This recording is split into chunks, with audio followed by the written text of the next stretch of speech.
અમદાવાદમાં ખાણીપીણીની વસ્તુઓમાં અસ્વચ્છતા અને જીવજંતુઓ મળી આવવાના બનાવો અવારનવાર સામે આવી રહ્યા છે। જ્યારે વધુ એક ઘટના શહેરના વેજલપુર વિસ્તારમાં આવેલી રામદેવ ચોળાફળી દુકાનની છે, જ્યાં સમોસા સાથે આપેલી ચટણીમાંથી ગરોળી નીકળી હોવાનું સામે આવ્યું છે। શરૂમાં કોથમીર હોવાનું લાગ્યું, પણ નજીકથી જોતા તે ગરોળી હતી। ચોંકાવનારી વાત તો એ છે કે દુકાનદાર આ બાબતે જવાબદારી લેવા તૈયાર નહોતો। ત્યારબાદ મહિલાએ એએમસીના ફૂડ વિભાગમાં ફોન કરીને ફરિયાદ નોંધાવી છે। આ પહેલા પણ આવી જ ઘટના નિકોલના ખાવદરા પોઈન્ટ પર બની હતી, જ્યાં ઢોસાના સંભારમાં વંદો નીકળ્યું હતું। સતત આવી ઘટનાઓ ખાવા પીવા માટે ઓળખાતા શહેર માટે ગંભીર ચિંતાનો વિષય છે। ત્યારે શહેરવાસીઓની આરોગ્ય સુરક્ષા માટે તાત્કાલિક અને કડક કાર્યવાહીની હવે નાગરિકો પણ માંગ કરી રહ્યા છે। ત્યારે આજે સમગ્ર કિસ્સો સામે આવ્યો છે, જેમાં સમોસાની ચટણીમાંથી ગરોળી નીકળવી તે ખૂબ શરમજનક વાત છે। અને જ્યારે આ સમગ્ર માહિતી જ્યારે દુકાનદારને આપવામાં આવી ત્યારે જવાબદારી સ્વીકારવાને બદલે હાથ અદ્ધર કરી દીધા। પ્રશ્ન તંત્રને થઈ રહ્યા છે કે શું શહેરના ફૂડ સેફટી વિભાગ ક્યારે હવે આવી જે દુકાનદારકો છે ને જે વેપારીઓ છે તેમની સામે કાર્યવાહી કરશે? ત્યારે આપણી સાથે એમએસ યુનિવર્સિટીના પ્રોફેસર નિકુલ પટેલ જોડાઈ ગયા છે। નિકુલભાઈ, ખાદ્ય સુરક્ષાનો ધંધો કે પછી કમાવાનો? તમે જુઓ તો કાયદાની જોગવાઈઓ ખૂબ જ સરસ છે। એની અંદર સ્પષ્ટ લખ્યું છે કે ફૂડ સેફટી અને સ્ટાન્ડર્ડ લાયસન્સિંગ અને રજીસ્ટ્રેશન રેગ્યુલેશન 2011માં કે જ્યાં હાઇજીન મેન્ટેન થઈ રહ્યું છે કે નથી થઈ રહ્યું, એમાં કોર્પોરેશનના ફૂડ સેફટી અધિકારીઓની યોગ્ય તપાસ સમયાંતરે તપાસ થવી જોઈએ, પરંતુ એ સદંતર થતી નથી એવું આ એક ઉદાહરણ પરથી સ્પષ્ટ થાય છે। એટલે કોર્પોરેશનની જે કામગીરી છે એની સામે બી સવાલો ઉભા થઈ રહ્યા છે। હવે રહી વાત દુકાનદારની, તો દુકાનદારની નૈતિક જવાબદારી છે કે એના જે બી ગ્રાહકો છે એને જે બી ખાવાનું પીરસવાનું જે યોગ્ય રીતે અને સારી અને સ્વચ્છ રીતે પીરસવું જોઈએ, પરંતુ એ કમાવાના લાલચે કોઈ પણ જાતના પાલન નથી કરતો, એનો સીધા અસર જે ગ્રાહકો અને નાગરિકોને થઈ રહ્યું છે।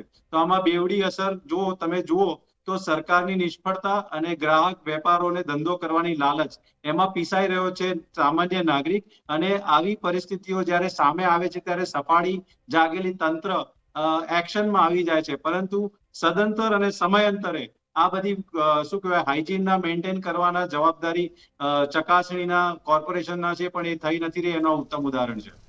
નિકુલભાઈ, જે આ બેદરકારી છે તે દુકાનદારની છે કે પછી આપણા સિસ્ટમની?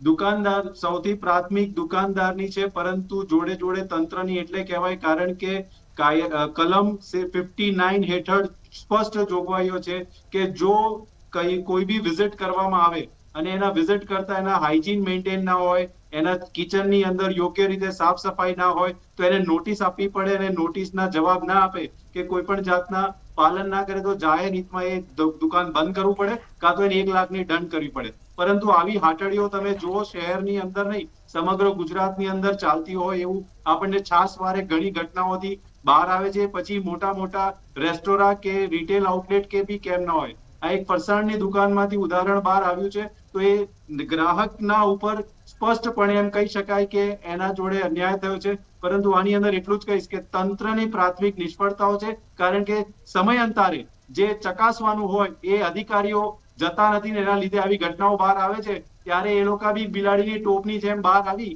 અને પોતાના સત્તાના રૂહે શું કહેવાય કે કલમો લગાડીને પછી બસ ખાલી વાતો કરતી દેખાય છે। નિકુલભાઈ, જે પ્રમાણે હવે રાજ્યમાં પણ અવારનવાર આવી જે જીવાતો ખાદ્ય ખોરાકમાંથી બહાર આવતી હોય છે, ક્યાંક જે રસોડા હોય છે, જે હોટલો હોય છે, રેસ્ટોરન્ટ હોય છે, તેમાં પણ ગંભીર પ્રકારની બેદરકારી જોવા મળે છે અને અવારનવાર ખોરાકમાંથી આ જીવાત નીકળે છે। તે આવા પ્રકારના જે બનાવો છે તે કેમ બની રહ્યા છે?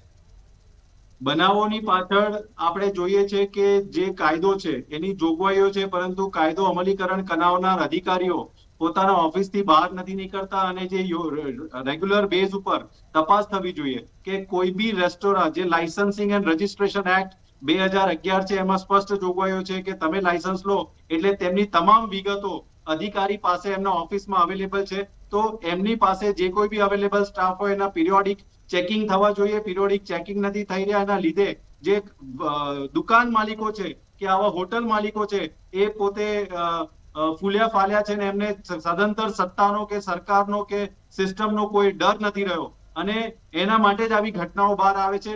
તો હું એટલું જ કહીશ કે કોઈના સ્વાસ્થ્ય જોડે ચેડા કરવા એ સમગ્ર ઘટનાને ખૂબ જ ગંભીરતાથી લેવી જોઈએ, અને તંત્રએ આવું જ્યારે કોઈ બહાર આવે ત્યારે જ ખાલી નહીં, પરંતુ સમયાંતરે રેગ્યુલર બેઝ ઉપર કાયદાની જોગવાઈ પ્રમાણે જો તપાસ કરવામાં આવે, નોટિસ આપવામાં આવે અને જો દંડ કરવામાં આવે તો જે વેપારીઓ છે એ ડરશે અને ગ્રાહકોને એનો સીધો ફાયદો થશે.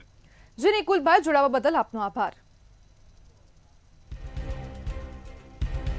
પ્રશ્ન પણ તંત્રને થઈ રહ્યા છે કે ક્યારે હવે કાર્યવાહી થશે, કારણ કે રાજ્યમાં અવારનવાર આવા પ્રકારના બનાવો સામે આવતા હોય છે અને નાગરિકોના જે સ્વાસ્થ્ય છે તેની સાથે ચેડા થઈ રહ્યા છે.